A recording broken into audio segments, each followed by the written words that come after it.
The whole world knows last week, three university presidents testified in Congress, and they just could not condemn the anti-Semitism.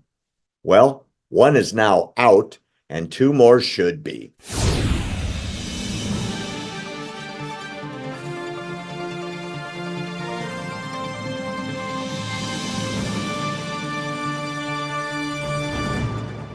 Claire, there was an astounding hearing on Capitol Hill last week, which, according to Fox News, has been seen well over 1 billion downloads now. It is the most watched segment of the U.S. Congress in American history.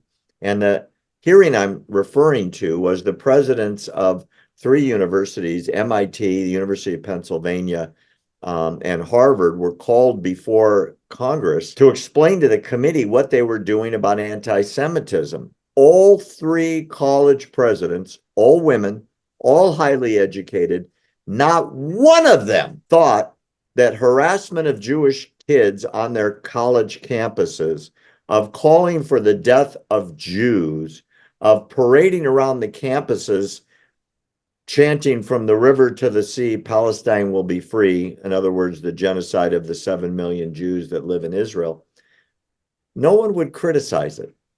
Elise Stefanik, the congresswoman from New York, did a fantastic job. I've met with her, had lunch with her. She's a very bright lady. She did a terrific job,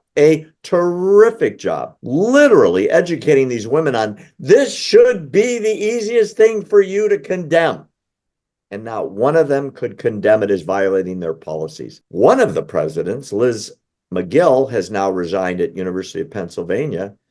President Gay at Harvard, because she got a letter of endorsement from her college faculty. I think 500 of them signed a letter. She says she's not going anywhere, and the MIT president isn't going anywhere either. Is it enough that the donors are pulling out, or what should happen to these schools that are teaching insanity to the kids and won't make a clear statement condemning mass murder? You know, the presidents, these three in particular of these so-called Ivy League institutions, you know, they're the symptom of rot that goes a lot deeper than just at the president of university level. You know, the resignation of Liz McGill from University of Pennsylvania. We now know that Claudine Gay, the president at Harvard, is under examination because of allegations that she plagiarized her doctoral thesis. And by the way, if I can interrupt one thing, I've read those paragraphs. It looked like a cut and paste out of other people's dissertations. It wasn't a rephrasing. She just copied them.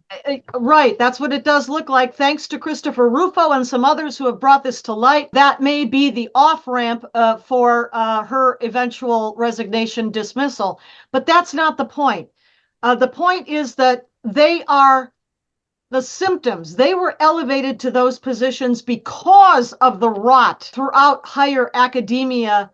Well, not just higher, but academia in the United States. And the effort to uproot, to do away with that rot and replace it with genuine academic credentials, meritocracy, is going to take a long time. But maybe this begins to get the attention of not just students, their parents who pay the bills for these places, boards of trustees, and also big donors, some of whom are pulling out, alumni, others pulling out their donations from these schools. If you were the chairman of the board of trustees and you had the power, would you fire these ladies?